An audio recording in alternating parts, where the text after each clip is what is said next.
They called my home an eyesore to the neighborhood and said it deserved to burn.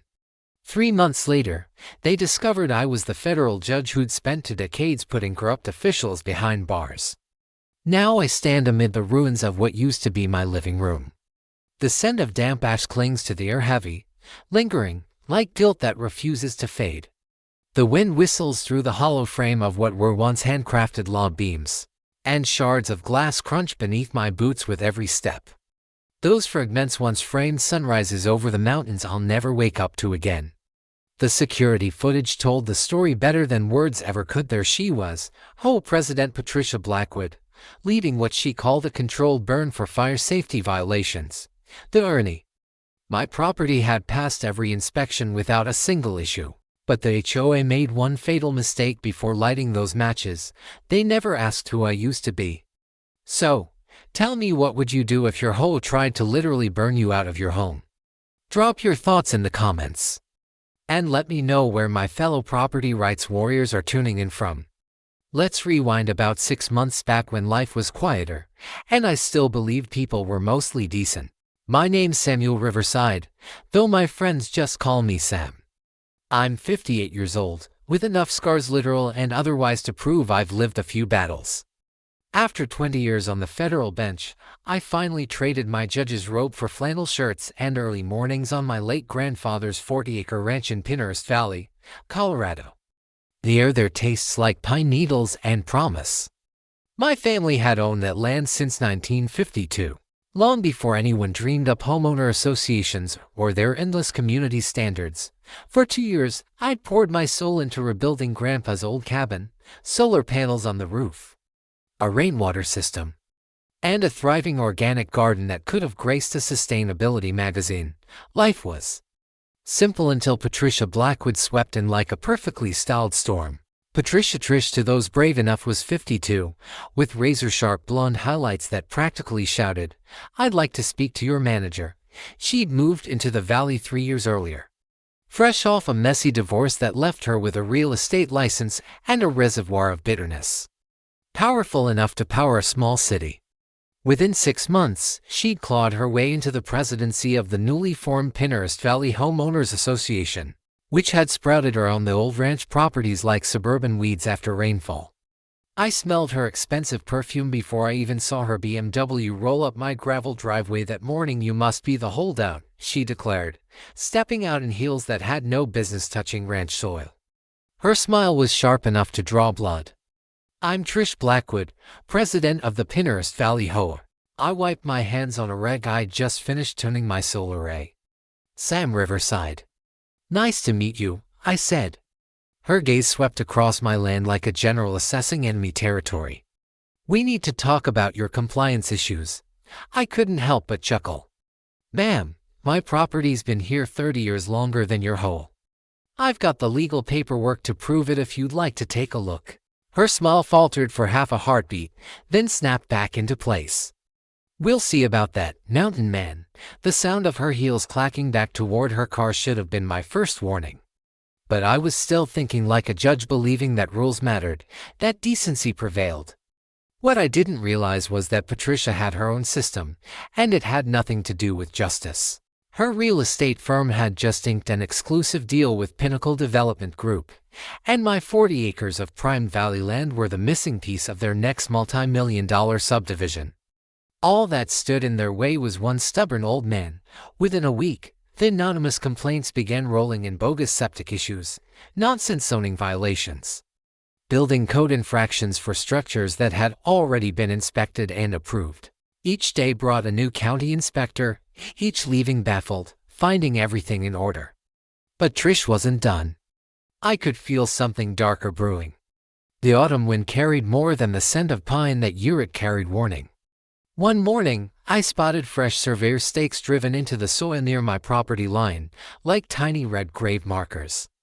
My neighbors thought I was just a retired contractor who got lucky with some land. They didn't realize they were watching a federal judge gearing up for the fight of his life. After 2 decades of sentencing corrupt politicians and white-collar predators, I knew one when I saw her. And Patricia Blackwood was circling in for the kill. 3 weeks later, she made her first major move, and it was bold. I was throwing my grandson's 8th birthday party, just burgers and laughter in the backyard, when a process server showed up at my front gate. The timing, no coincidence at all. Trish didn't just want to win, she wanted to humiliate me completely, and she succeeded, at least for a moment. Samuel Riverside. The process server's voice trembled slightly, probably because my grandson Tommy, still clutching half a piece of birthday cake, was watching him like it was part of the entertainment. "You're being served," he said, handing over a thick stack of documents. "Lawsuit regarding water rights violations impacting neighborhood supply." The paperwork could have doubled as a doorstop. Filed by Winston Cartwright III, Esquire, and yes, the Roman numerals told you exactly how steep his hourly rate was. The suit alleged that my water usage was draining the neighborhood's entire supply. A claim that was physically impossible since every property here used its own independent well. But logic doesn't usually get invited to smear campaigns. By sunrise the next morning, Channel 7 News had already spun the story. Reclusive landowner hoards water while neighbors suffer. Their reporter somehow managed to make my rainwater collection system sound like a federal offense against Mother Nature. I had to hand it to Trish. Her talent for media manipulation was impressive. She'd turned conservation into conspiracy in less than a day. What she didn't know was that I hadn't spent 20 years on the federal bench by bowing to bullies. While she was busy crafting headlines, I was busy doing what I do best, digging for facts. A few quiet calls to my old courthouse colleagues uncovered plenty. Turns out, Patricia Blackwood had been cited 3 times by the State Real Estate Board for ethics violations. Her business partner, Pinnacle Properties, had deep and questionable ties within the city planning department, so tangled even a genealogist would struggle to map them out. The most damning find came from a public records request, nearly $200,000 in unaccounted HOA funds over the last 18 months. That same day, I filed a counter-lawsuit, harassment, defamation, and a demand for a full forensic audit of HOA finances.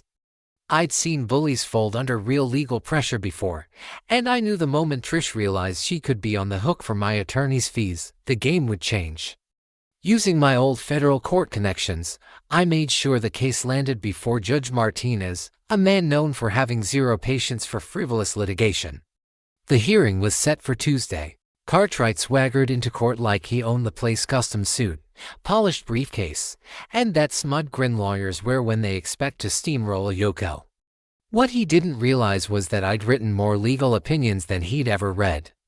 I showed up in full quiet authority, the kind that comes from decades of commanding a courtroom. My exhibits were neatly organized, my evidence flawless, my arguments sharper than glass. When Judge Martinez asked Cartwright to explain the scientific basis of his claims, his confident smile cracked like old paint in the sun. "Your Honor," I said, standing with practiced calm, "the plaintiff's allegations defy fundamental hydrogeology. Independent wells cannot affect one another's water tables unless they share a shallow aquifer, and geological surveys confirm that isn't the case here." I handed over the hydrogeological report I'd commissioned, charts, test data, the works. The marble courtroom echoed with the sound of Cartwright's silence. Judge Martinez didn't waste words. He dismissed the case with prejudice and ordered Trish to pay my full legal costs, about $15,000. Cartwright turned to Trish, hissing through clenched teeth, "You didn't tell me he was a lawyer." But the real fireworks came in the parking lot. Trish was waiting beside my truck, her perfect composure finally cracking like glass. "You think you're so clever with your fancy legal tricks," she spat, jabbing a manicured finger into my chest. The sunlight caught her diamond ring, probably a souvenir from her divorce. "This isn't over, Judge Nobody. I'll make your life so miserable you'll beg to sell that useless land." She spun on her heels, stomping back to her BMW. Her tires screeched out of the lot, leaving long black streaks across the pavement, probably another municipal violation. I watched her drive off, calm and steady, knowing the courthouse security cameras had just captured her true nature in full display. 2 weeks later, she struck again, this time through sabotage disguised as infrastructure issues. One Tuesday morning, my electricity was suddenly cut off during an unscheduled utility repair. The power company apologized, explaining the HOA had requested an emergency disconnection for safety reasons. Funny how safety concerns always arise right after you embarrass someone in federal court. By Thursday, my driveway was blocked off for so-called road repairs that dragged on for weeks. Strangely, no other roads in the neighborhood needed fixing. Delivery drivers couldn't reach me. Mail service was halted, and I had to hike half a mile through the woods just to bring groceries home.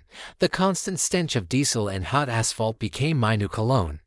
While the construction crew spent more time idling than working, then came the cherry on top: an unexpected EPA inspection. Apparently, someone had filed an anonymous report claiming my solar panels were contaminating the groundwater. The inspector, a nervous man named Bradley Winters, showed up sweating through his government-issued polo shirt, avoiding eye contact as he fumbled through his clipboard. It took me less than 3 minutes of small talk to figure out why the PA inspector looked so familiar. He was Trish's brother-in-law, married to her younger sister. So much for impartial environmental oversight. That's when I remembered something my old mentor, Judge Harrison, used to tell me: Sam, criminals always document their own crimes. You just have to be patient enough to find the paper trail. So I started documenting everything with the same meticulous precision that once made me a legend in the federal courtroom. The footage from my security cameras showed the whole maintenance crew sneaking around at 2 in the morning, tampering with my power lines. They wore matching coveralls, the kind that probably cost more than most folks' monthly mortgage. A quick records check revealed that the so-called road work had been personally authorized by Trish Blackwood, without a single county permit or approval. And the best part, our friend Bradley Winters, the jittery EPA investigator, had filed his complaint from his personal email address, the same one linked to cheerful Blackwood family Christmas photos on social media. That was the last straw. It was time to take this public. I reached out to Miranda Torres, an investigative reporter from Channel 7 who'd built a reputation exposing government corruption. Miranda was sharp as a tack, relentless, and hungry for a story that would make her name, especially one involving HOA abuse and family nepotism. I gave her a neatly organized evidence file: surveillance footage of the utility tampering, falsified work orders, proof of HOA fund mismanagement, and documentation of the EPA conflict of interest, enough to make any ethics attorney salivate. Within 48 hours, Channel 7 aired a 3-part expose titled "HOA Gone Rogue."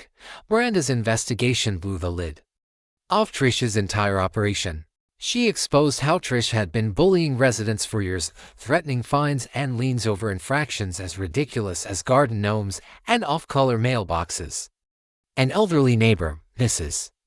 Peterson, even broke down on camera, recalling how Trish had tried to foreclose on her home because her small vegetable garden disrupted aesthetic unity. The story spread through local forums faster than gossip at a church potluck. Overnight, whole meetings went from a handful of half-asleep retirees to more than 60 furious residents demanding answers. But Trish wasn't going down without a fight. She called an emergency whole meeting, claiming there was a misinformation campaign targeting community leadership. Standing at the front of a packed community hall, she announced a proposal to retroactively amend the HOA bylaws to include my property, all in the name of protecting neighborhood values from selfish individuals, when several residents reminded her that retroactive rule changes were illegal. She dramatically pulled out a petition with 47 signatures supporting her plan. And fortunately for her, I recognized at least a dozen of them as forgeries. Years in federal court had made me an expert at spotting fake documents. When I demanded signature verification, Trish's polished mask finally cracked. "This man is a dangerous anti-government extremist," she screamed, jabbing a shaking finger at me. "He's hiding his criminal past and trying to destroy our community because he hates law and order." The irony was almost poetic: a woman knee-deep in illegal schemes accusing a federal judge of being anti-law. The room buzzed with nervous tension. You could smell the toner from freshly printed legal documents as the crowd shifted uneasily. Electricity in the air, like the moment before a thunderstorm. I didn't say a word. I just smiled, knowing every unhinged accusation was another nail in her coffin, and all of it was being recorded. After that public meltdown, Trish went nuclear. Within days, ugly rumors started crawling through the neighborhood. Whispers in grocery store aisles about how I was a disgraced judge hiding from a scandal. Anonymous flyers appeared overnight, plastered on mailboxes and windshields, stamped with my photo and the words, "Dangerous criminal living among us. Protect your families." But Trish crossed a line when she went after my family. My daughter, Sarah, started getting anonymous calls at her Denver law office. Strangers' voices, cold and rehearsed, claiming her father had taken bribes and fixed cases. The calls were short and untraceable, just long enough to sow fear. Then one morning, I walked outside to find Judge Scum, "Go home" spray painted across my front fence in harsh red strokes. The sting of fresh paint mixed with the mountain air, the smell of something darker than harassment. The community split overnight. The newer residents are Trish's loyal followers who worshipped her talk of protecting property values, avoided Maya's in town. But the old-timers, families who'd lived here long before the HOA existed, quietly began showing their support. Mrs. Peterson showed up at my door with a tin of cookies and whispered, "I never believed a word of their lies, Mr. Riverside." Not a single one. Tom Morrison, a local contractor, stopped by one afternoon to repair my fence and mentioned that Trish had cost him a $30,000 contract by spreading false rumors about his craftsmanship. Whole meetings had devolved into shouting matches so loud they could probably be heard in the next county, and the tension in the air was thicker than the coffee served there. That was when I decided it was time to fight back using everything I'd learned from 2 decades of federal service. I contacted some of my old colleagues from the FBI's cybercrime division, professionals I'd once worked with to track down digital stalkers and online predators. Within a week, they traced the anonymous harassment calls straight to computers inside Trish's real estate office, complete with IP addresses and precise timestamps. My years of experience handling federal cases had taught me that carefully documented digital evidence makes for an airtight harassment case, one no defense attorney can easily unravel. At the same time, I filed a judicial misconduct complaint against Bradley Winters, Trish's EP-connected brother-in-law, for his blatant conflict of interest and misuse of federal authority. But my true advantage came from an unexpected ally, 73-year-old Margaret Maggie Taylor, a retired librarian who had been quietly collecting evidence of HOA corruption for months. Maggie, one of the original founding members back when the HOA existed solely to coordinate snow removal and road upkeep, approached me after a particularly explosive meeting. Her arms were full of bankers' boxes that smelled of dust and determination. "Judge Riverside," she said, using my title for the first time, "I think you need to see this."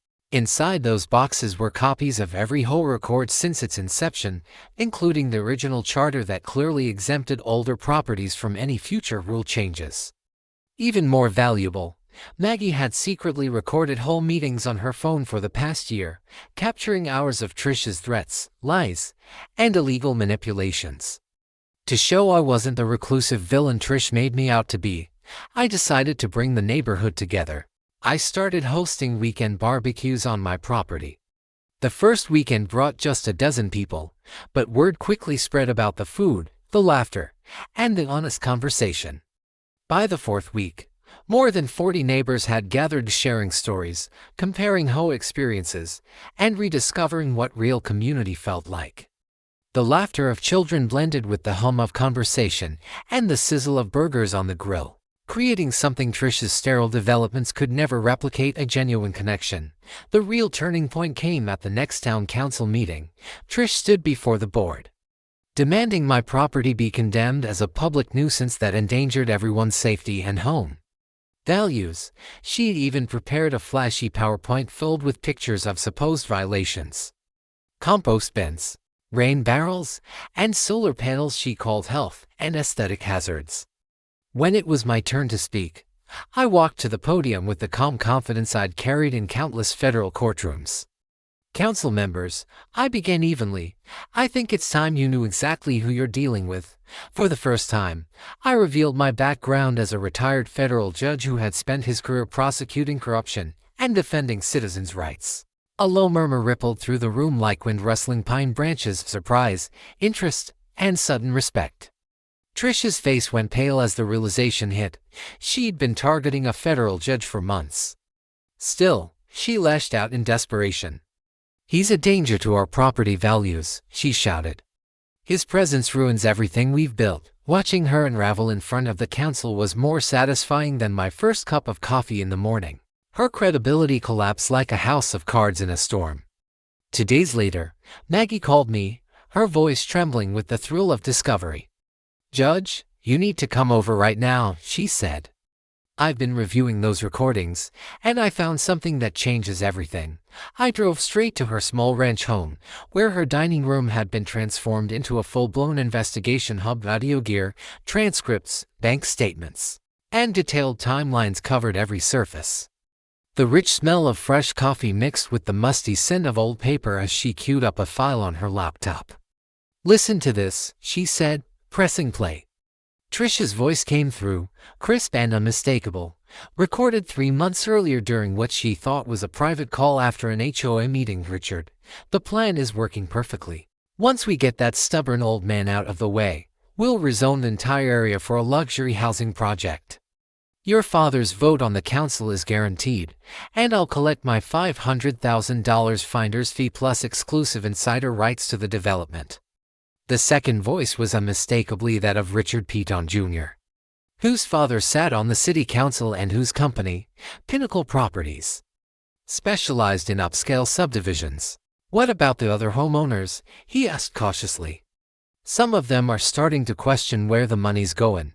Trish laughed, a cold, cutting sound like shattered glass. "Let them wonder. By the time they figure out what happened to their HOA dues, we'll be counting our profits in Costa Rica." The recording only got worse from there, each second revealing more incriminating details. HOA funds had been secretly funneled into a fake company called Valley Management Solutions, a shell corporation owned entirely by Trish. Special assessments supposedly for emergency projects had instead financed her BMW lease, a European getaway, and luxury renovations to her office. Several residents had even been billed twice for services that never took place, while forged meeting minutes concealed her embezzlement from anyone who dared to ask questions. But Maggie's research unearthed an even greater legal bombshell. "Judge," she said, eyes gleaming behind her glasses, "I spent all night reviewing the incorporation records at the state office. Trish never legally registered the HOA under Colorado law. That means every fine, lien, or enforcement action she's issued over the last 3 years is void. Completely unenforceable. Every homeowner is entitled to a refund, nearly $400,000 in total." As someone who'd spent 2 decades presiding over white-collar crime cases, I immediately recognized the scale of the criminal exposure: mail fraud for using postal services to collect illegal payments, wire fraud for transferring HOA funds electronically, and criminal conspiracy for her development deal with Peton Jr. The irony wasn't lost on me. Patricia Blackwood had spent months harassing the one retired federal judge whose specialty was sending people like her to prison. "There's something else," Maggie said, lowering her voice conspiratorially. "I looked you up after the town meeting. You're not just any retired judge, you're the hammer. The one who made headlines for dismantling corruption rings. Trish has been threatening a legend. Justice had never tasted sweeter, but I knew rushing to prosecute would rob me of the satisfaction of watching her trap herself. So rather than calling my contacts at the U.S. Attorney's Office immediately, I opted for a slower, more poetic justice. I'd let her keep operating, all while documenting every illegal move until the case was airtight. The next morning, I turned my garage into a makeshift command center worthy of an FBI task force. Evidence boards covered the walls, connected by red string that mapped out Trish's corruption like a spider's web. The air smelled of printer ink and determination as fresh documents rolled out: financial timelines, audit reports, and communication logs detailing 18 months of systematic fraud. Within a week, my team assembled like the cast of a legal thriller, each member bringing critical expertise. Maggie Taylor, our meticulous archivist, organized every document and recording with the precision of a librarian turned investigator. Miranda Torres, a journalist with national media ties, saw in our story the kind of corruption exposed that could make headlines. Detective Ray Kowalski, my late brother's former police partner, provided law enforcement intel and contacts across the state. Elena Rodriguez, a civil rights attorney, joined after discovering how Trish's harassment disproportionately targeted elderly residents, single women, and minority families. Clear violations of the Fair Housing Act. And finally, Tom "Tank" Morrison, the contractor Trish had sabotaged out of $30,000, brought both technical insight and righteous fury. His experience in construction allowed him to spot inconsistencies in Pinnacle Properties' blueprints that others had missed. Elena's legal review made my blood run cold. Trish's behavior wasn't just greed, it was systematic discrimination. She'd used tailored intimidation tactics to push out vulnerable groups. A clear case for federal civil rights charges, over coffee that tasted like triumph. Elena outlined how we could file a class action lawsuit reclaiming stolen funds and seeking damages for emotional distress and discrimination. Meanwhile, Tank worked with a forensic accountant to untangle the money trail. Their analysis showed a clear pattern of laundering HOA dues funneled through Valley Management Solutions and then dispersed across multiple shell accounts in 3 different states before ending up in Trish's personal investment portfolio. Using my FBI contacts, we recovered deleted HOA emails, uncovering months of correspondence between Trish, Richard Peton Jr., and his father, Councilman Richard Peton Sr. The messages exposed a web of bribes, vote buying, and insider deals, all designed to rezone protected land for maximum profit. Trish's empire was built on greed and deceit, and she had no idea the walls were already closing in. One particularly incriminating email thread detailed plans to neutralize resistance by any means necessary, including language that would later be used to justify the attempted arson. Miranda worked her media brilliance like a conductor leading an orchestra, coordinating with Denver news outlets and national property rights organizations to ensure maximum exposure once we unveiled the full extent of the corruption. She'd already attracted interest from documentary filmmakers eager to turn our story into a feature-length expose on HOA abuse across America. The rhythmic clatter of her keyboard late at night mixed with the hum of printers and copy machines as she prepared what she called the biggest property rights story of the decade. But the real masterstroke lay in our community strategy. Nagy had been quietly reaching out to other mistreated HOA members across the valley, hosting discreet gatherings in her living room where residents shared horror stories and compared financial losses. Mrs. Peterson had been fined $8,000 for planting vegetables. The Johnsons nearly lost their home to foreclosure over unauthorized roof shingles. Young families with children faced escalating fines tied to ever-changing aesthetic standards. Each new account added another plaintiff to our expanding class action lawsuit and another witness to Trisha Blackwood's pattern of exploitation. We organized petition drives to have Trish removed from the whole board, built alliances with other neighborhoods fighting similar battles, and established ties with national legal and advocacy groups to amplify our reach. The feeling of coordination was electric, like directing a symphony where every note built toward one inevitable crescendo. Through it all, I maintained a calm, courteous front with Trish, letting her believe she still had the upper hand. Meanwhile, she was handing me evidence piece by piece, every threat, every illegal transaction, every misuse of power captured and cataloged with the precision I'd honed on the federal bench. I'd learned long ago that airtight cases are built on patience and documentation. Even the slickest defense attorneys can't dismantle a wall of proof. The annual HOA meeting was scheduled for the following month, mandatory attendance for every resident. For the first time, I intended to go armed with an evidence file comprehensive enough to shatter Trish's empire in front of the entire community. Federal prosecutors were on standby. The media was primed for a major announcement. Our civil and criminal filings were ready to drop the moment the confrontation ended. The trap was flawless, and Patricia Blackwood was walking straight into it. With just 3 weeks left before the meeting, Trish's desperation peaked. One evening, as I was checking my mail, her BMW idled in my driveway like a predator stalking prey. The faint scent of her luxury perfume couldn't conceal the nervous sweat beneath it. She stepped out clutching a thick manila envelope. "Sam, Let's be reasonable adults, she began. Voice syrupy sweet but ice cold as ice. I think there's been a misunderstanding. We're trembling. Hands offered me the envelope $100,000 in cash crisp hundreds bound neatly with bank straps. Walk away from this nonsense, she coaxed. Sell your property to my partner, and everyone wins. You'll make a fortune, the neighborhood improves, and we can all move on.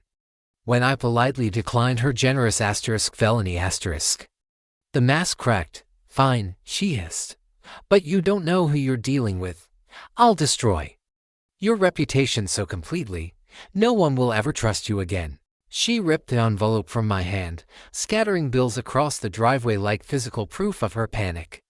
My security system caught every second, including her threats footage that would later serve as key evidence in federal court. Within hours, the smear campaign began. Fake social media profiles circulated lies about my judicial past claims of bribery, case fixing, and corruption. Anonymous letters flooded the state judicial board, while my former staff and fellow judges received harassing calls. It was a sophisticated campaign, but not a smart one. Every digital trace led right back to computers at Trish's real estate office and Pinnacle Properties. Her private investigator had finally uncovered my real identity, sending her spiraling once she realized she'd been threatening federal judge and not just any judge, but one whose expertise was dismantling white-collar corruption, while Trish scrambled to destroy evidence and cover her tracks. I was already initiating a federal investigation that would turn her nightmare into reality. Then, IRA saw that I'd requested for Pinnacle Properties exposed years of tax evasion and declared kickbacks. The State Real Estate Board received my detailed complaint documenting fraud, embezzlement, and misuse of client funds from my time on the bench. I knew that bribing or threatening a federal judge carries a minimum 15-year sentence effect. Trish would soon learn firsthand. Even the local bar association received an anonymous tip about Cartwright's involvement in her conspiracy, along with audio proof of him filing knowingly frivolous lawsuits. The pressure was building fast. Residents who lived in fear for years began to speak out, proudly displaying stop HOA corruption signs in their yards. My weekend barbecues had grown into neighborhood rallies, where more than 40 people gathered to share experiences and reclaim their sense of community.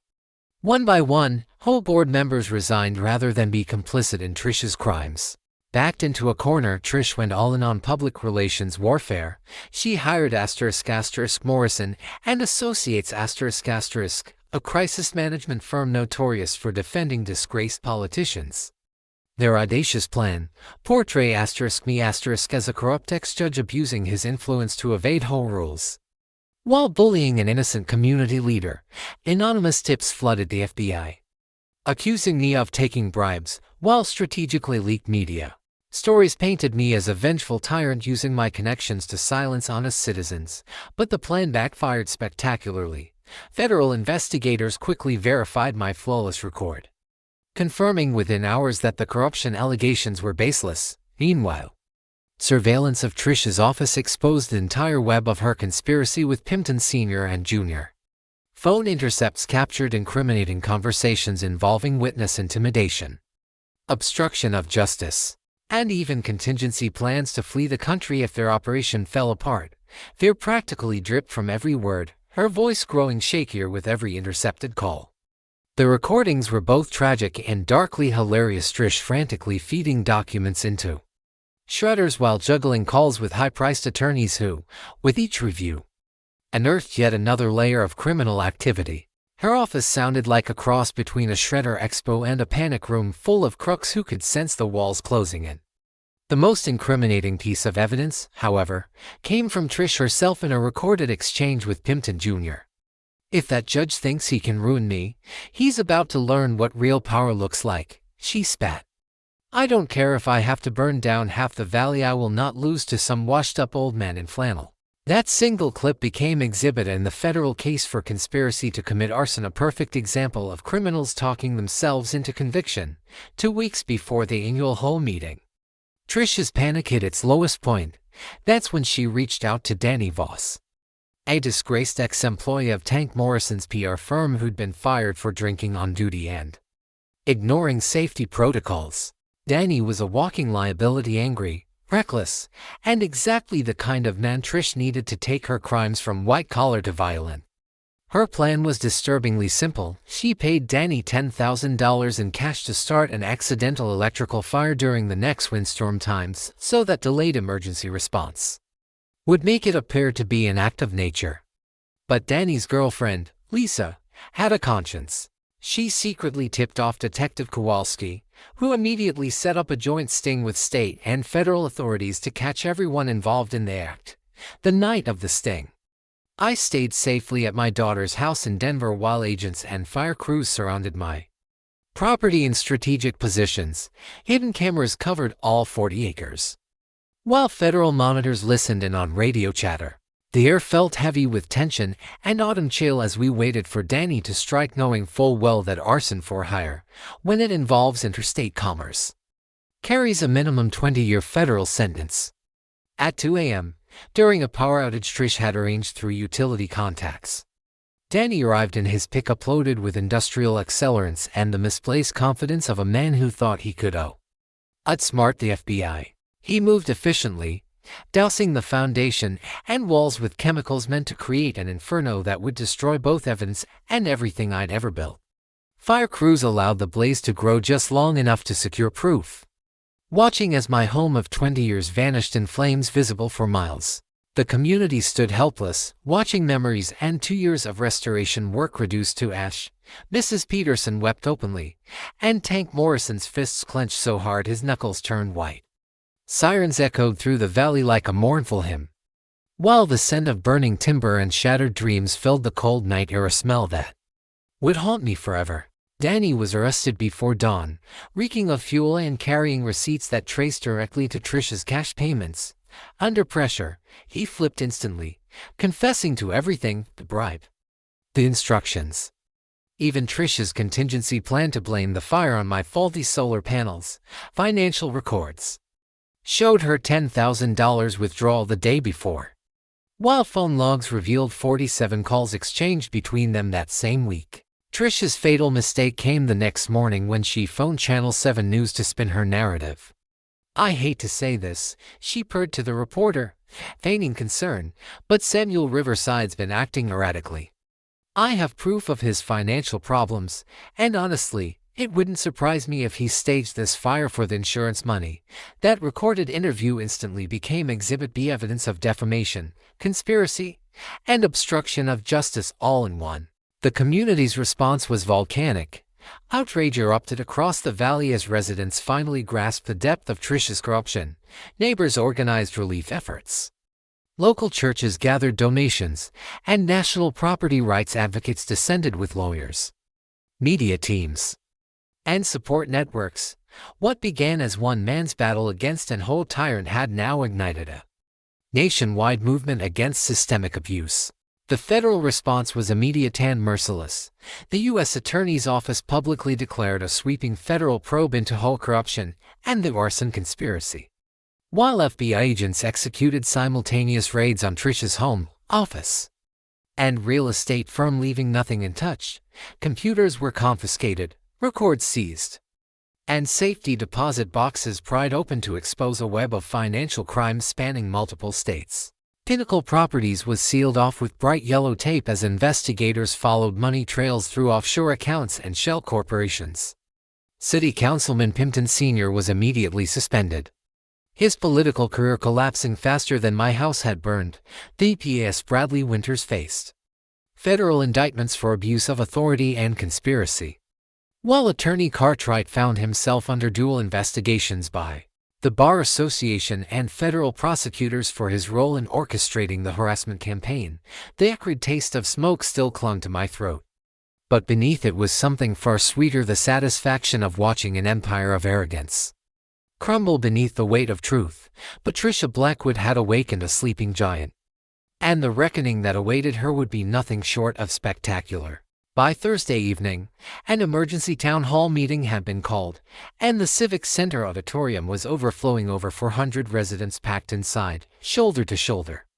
As media crews set up cameras and federal agents took discreet positions throughout the crowd, the air was thick with tension and curiosity, an electric hum of people desperate for answers about corruption, arson, and the abuse of power that had poisoned their community. Trish made her entrance fashionably late, accompanied by her attorney and wearing a navy blue power suit clearly chosen to project respectability.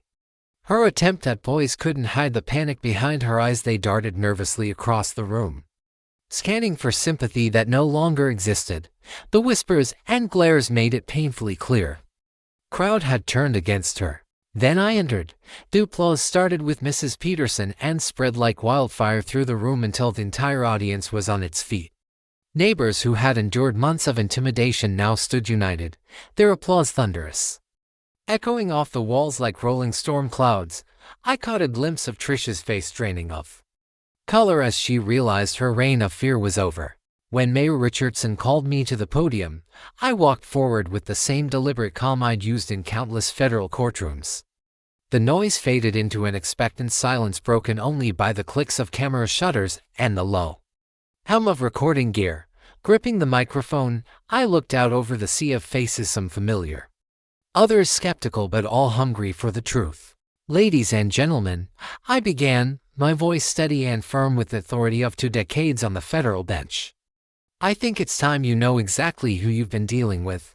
The pause stretched just long enough to tighten the suspense before I continued. My name is Federal Judge Samuel Riverside. I've served the Western District of Colorado for 20 years, specializing in corruption cases that send officials like Mrs. Blackwood to federal prison.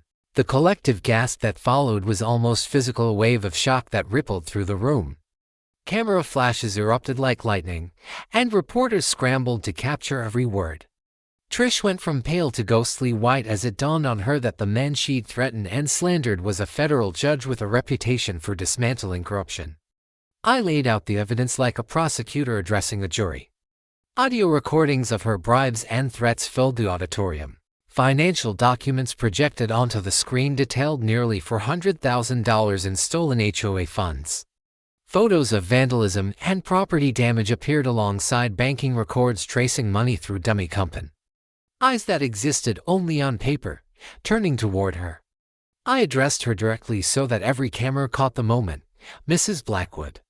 In my 20 years on the federal bench, I've sent dozens of corrupt officials to prison for crimes ranging from bribery and conspiracy to fraud and racketeering. Your involvement in an arson-for-hire plot alone carries a 20-year federal sentence. But what disgusts me most isn't the money or the crimes, it's how you terrorized an entire community, preying on the elderly, minorities, and anyone who dared to challenge your authority.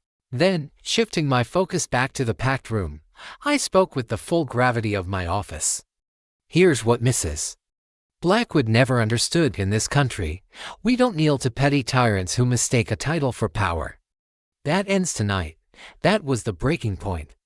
Trish's composure shattered. She sprang from her seat, finger trembling as she pointed at me, her voice rising to a shrill, hysterical pitch. He's a corrupt judge abusing his authority. You're all being manipulated by a criminal hiding behind his federal power.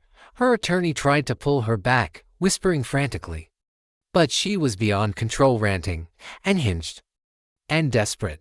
I was protecting this community from him, she cried. He hates everything we've built. The irony was almost poetic. A woman who had committed countless federal crimes now screaming about justice while the walls of her deceit collapsed around her. Trish's voice rose into a wild tirade about law and order as security officers closed in. You're all blind sheep, she screamed, struggling against their approach. Easily manipulated fools who can't say I was the only one protecting your property values.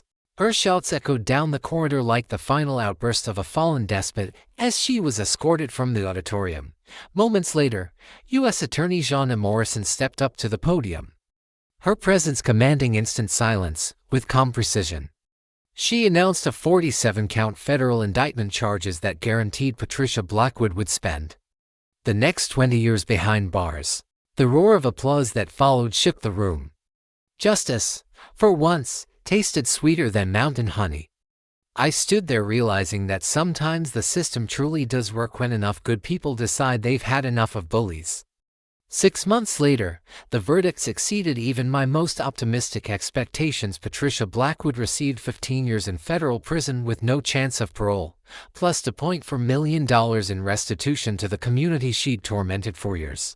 Danny Voss, the arson accomplice, was sentenced to 8 years, but his full cooperation with investigators helped dismantle the entire criminal network. Councilman Richard Pimpton Sr. was handed 12 years and permanently barred from public office, while his son's development company collapsed under the weight of multiple fraud investigations. Even Bradley Winters, the corrupt DP official, faced 5 years in federal prison and forfeited his pension for abuse of authority. In the aftermath, the community began to heal.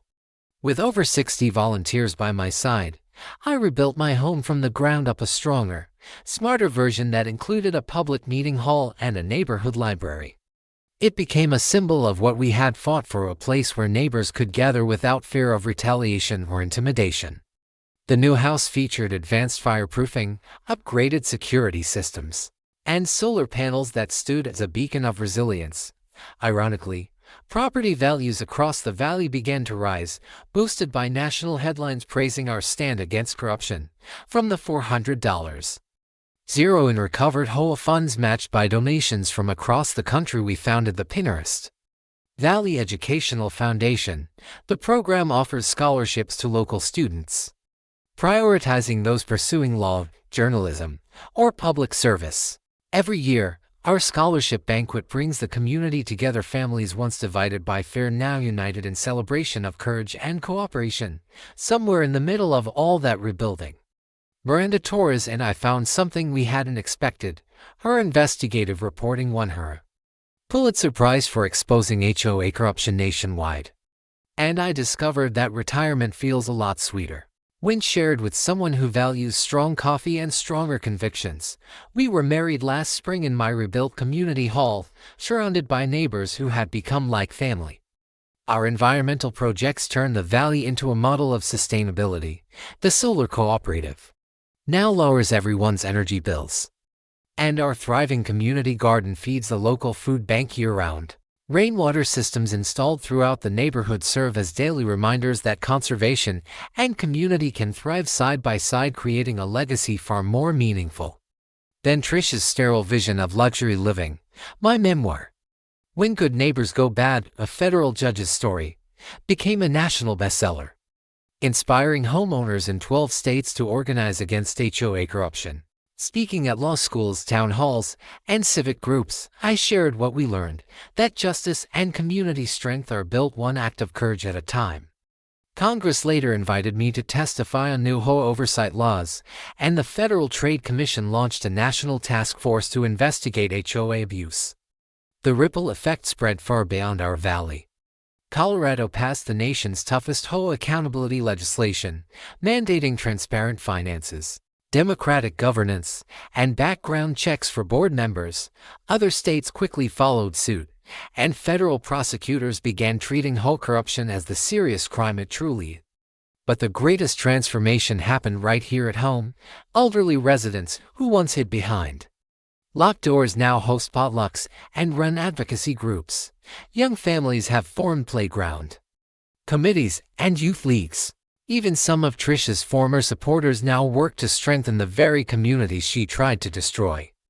Every morning, I step out onto my new deck with a mug of hot coffee and watch the sunrise spill gold over the valley.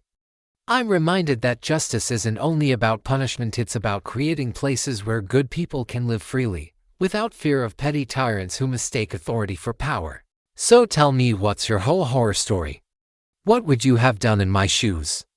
Tap that subscribe button on Karen Stories for more tales of ordinary people standing up to corruption and entitlement, because your rights matter, your voice matters, and you matter more than any HOA bully ever will. Just last week, I received a letter from a desperate homeowner in Texas whose HOA is threatening to seize her house over a $50 fine. Looks like this retired judge isn't done yet. Stay tuned, Justice Served continues.